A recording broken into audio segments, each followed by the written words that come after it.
আলহামদুলিল্লাহ আবারও আমার লাখ টাকার গেমিং পিসি সেটআপটাকে আমি ঠিক করে ফেললাম। আসসালামু আলাইকুম এভরিওয়ান, কি অবস্থা আপনাদের, কেমন আছেন আপনারা? আশা করি আপনারা সবাই ভালো আছেন এবং আল্লাহর রহমতে আলহামদুলিল্লাহ আমি এখন অনেকটা সুস্থ আছি। তো বন্ধুরা দেখেন, আজকে আমার ভাইয়া চলে যাচ্ছে মিরপুর একে পাখি কেনার জন্য, আর আমি চলে এসেছি এলিফ্যান্ট রোড। দেখেন এখানে এলিফ্যান্ট গুলো দেখে আমার মনে হয় যে এখানে হয়তো আগে অনেক বেশি এলিফ্যান্ট চলাচল করতো, এই জন্য এই জায়গার নাম এলিফ্যান্ট রোড রাখা হয়েছে। তো বন্ধুরা এখন আপনারা প্রশ্ন করতে পারেন আমি এলিফ্যান্ট রোড কেন আসছি। দেখেন 3 মাস আগে আমার মনিটরের অবস্থা কিছুটা এরকম হয়ে যায়, আর বাইক নিয়ে দৌড়াদৌড়ির কারণে আমি এই মনিটরের পিছনে একদমই সময় দিতে পারি না। এই জন্য প্রায় 3 মাস পরে আমি ওয়ারেন্টি ক্লেম করার জন্য স্টার টেকে চলে গেছিলাম 15 দিন আগে। আর 2 দিন আগে তারা আমাকে মেসেজ দিয়ে জানায় যে আমার মনিটরটা এখন ঠিক হয়ে গেছে, এখন আমি এটাকে রিসিভ করতে পারবো।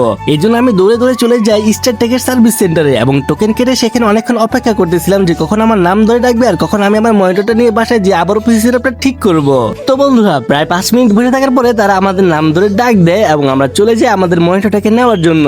আর তখন ভাইয়েরা আমারে বলে যে আমার আগের মনিটরে কি সমস্যা হয়েছিল তা নাকি তারা ফাইন্ড করতে পারতেছে না, এই জন্য আমাকে একটি নতুন মনিটর দিয়ে দেয়। বন্ধুরা ভাবা যেতেছে আমার একটা নতুন মনিটর দিয়ে দিছে, তা আবার প্রায় 1.5 বছর ইউজ করার পর। দেখেন এই মনিটরটা কিন্তু একদমই নতুন, এর অ্যাক্সেসরিজ গুলো কিন্তু একদমই নতুন, অ্যাডাপ্টার থেকে শুরু করে সবকিছু একদমই নতুন পাইছি। আমি সবকিছু নতুন পাইছি এবং সবকিছু চেক করে নিছি। আর এখন চলে যাবো বাসায় যাওয়ার পথে হঠাৎ করে বৃষ্টি শুরু হয়ে যায়, আর এখন যদি আমার মনিটরটা বেঁচে যায় তাহলে তো জয় বাংলা হয়ে যাবে। এই জন্য আমি ভিডিও করা অফ রেখে তাড়াতাড়ি করে বাসায় চলে আসি। আর দেখেন আমার পিসি টেবিলের কি একটা খারাপ অবস্থা, এটাকে আমাকে পরিষ্কার করতে হবে। আর এই দেখেন আমার প্লে বাটন গুলো এখনো কিভাবে টেবিলের উপর পড়ে আছে। আর এই যে এখানে আমার কিছু ওষুধ আছে, আমি এখন অনেকটা অসুস্থ, সব আমার জন্য দোয়া করবেন যাতে আমি তাড়াতাড়ি সুস্থ হয়ে যাই। তো বন্ধুরা এখন প্রথমে আমরা আমাদের মনিটরটাকে আনবক্সিং করে নিছি এবং আনবক্সিং করার পর আমাদের সুন্দর মতো এখন সবকিছু সেট আপ করতে হবে। মনিটর সেট আপের মধ্যে তেমন কোনো কাজ নেই, কারণ আমাদের সবকিছু প্রায় রেডি আছে। তো আমাদের তেমন বেশি কোনো প্যারা হবে না, আমরা জাস্ট আমাদের অ্যাডাপ্টার আর কিছু তার লাগাবো, তার লাগানোর পরে কিন্তু আমাদের কাজ শেষ হয়ে যাবে। তো বন্ধুরা এক চুটকিতে আমাদের মনিটর সেট আপ কিন্তু শেষ হয়ে গেছে।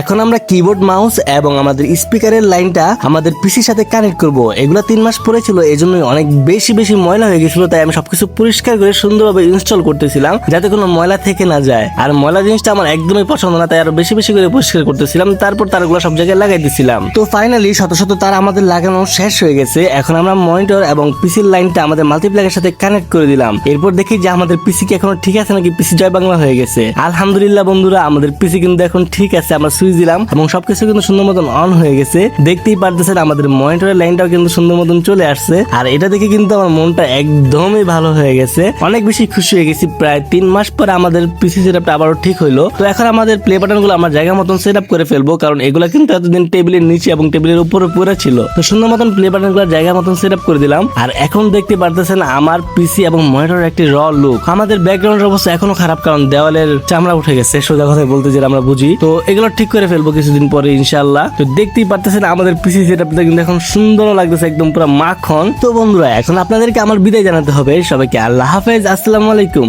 সবাই ভিডিওর মধ্যে লাইক করবেন এবং চ্যানেলটাকে সাবস্ক্রাইব করতে ভুলবেন না।